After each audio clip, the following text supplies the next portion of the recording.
नमस्कार दोस्तों, आज हम बात करने जा रहे हैं दुनिया के सबसे बड़े और खतरनाक संघर्ष रूस यूक्रेन युद्ध और उसमें अमेरिका के राष्ट्रपति डोनाल्ड ट्रंप तथा भारत के प्रधानमंत्री नरेंद्र मोदी की बदलती भूमिका पर। ये सिर्फ एक युद्ध नहीं है, ये राजनीति है, ये शक्ति संतुलन है, ये तेल गैस है और ये तीसरे विश्व युद्ध की आशंका भी है। रूस यूक्रेन युद्ध, अभी स्थिति क्या है?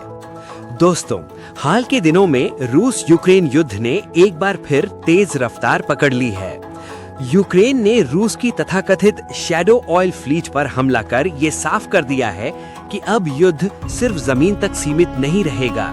रूस की तरफ से राष्ट्रपति व्लादिमीर पुतिन ने साफ कहा है, हम अपने युद्ध लक्ष्य हासिल करके ही रहेंगे। मतलब ये युद्ध ना तो जल्दी खत्म होता दिख रहा है और ना ही रूस पीछे हटने को तैयार है। डोनाल्ड ट्रंप की एंट्री, शांति या दबाव? अब बात करते हैं अमेरिका की। डोनाल्ड ट्रंप जो एक बार फिर व्हाइट हाउस में हैं, उन्होंने दुनिया को चौंकाते हुए कहा है कि अगर 15 दिनों में समाधान नहीं निकला तो युद्ध या तो रुकेगा या और भयानक होगा। अब सवाल उठता है, क्या ट्रंप सच में शांति चाहते हैं या ये सिर्फ अमेरिका की रणनीतिक चाल है? ट्रंप का फोकस साफ है, अमेरिका का पैसा बचे, यूरोप ज्यादा जिम्मेदारी उठाए, युद्ध लंबा न चले। लेकिन सच्चाई ये भी है कि यूक्रेन ट्रंप के प्लान से पूरी तरह सहमत नहीं है, क्योंकि उसमें जमीन छोड़ने की शर्तें शामिल हैं।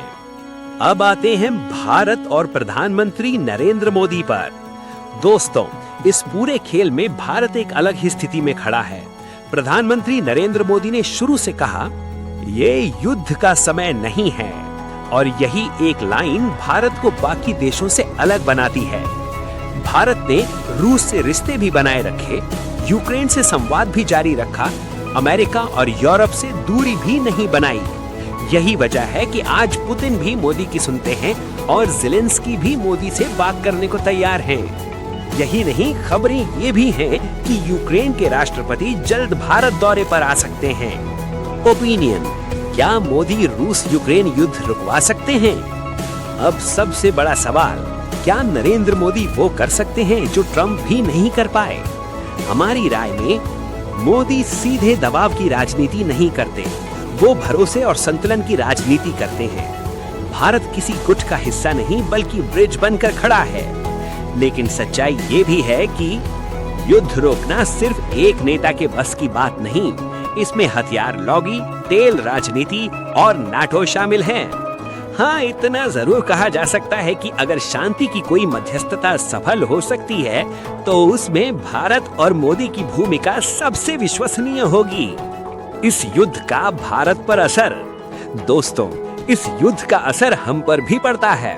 तेल की कीमतें, डॉलर बनाम रुपया, महंगाई, शेयर बाजार और भारत की वैश्विक छवि। अभी तक भारत को सस्ता रूसी तेल मिला है, लेकिन अगर युद्ध और बढ़ा तो दबाव भारत पर भी आएगा।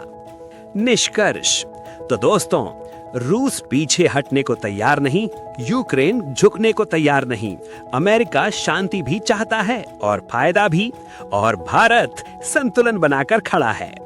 अब दुनिया देख रही है कि क्या ट्रंप का दबाव काम करेगा, क्या मोदी की कूटनीति इतिहास रचेगी, या ये युद्ध और लंबा चलेगा। तो आप क्या सोचते हैं? कमेंट में जरूर बताइए। क्या मोदी युद्ध रुकवा सकते हैं? क्या ट्रंप की धमकी सही है या ये युद्ध और खतरनाक मोड़ लेगा? वीडियो पसंद आया हो तो लाइक करें, चैनल को सब्सक्राइब करें और शेयर करें ताकि सच्ची खबर हर घर तक पहुंचे। जय हिंद।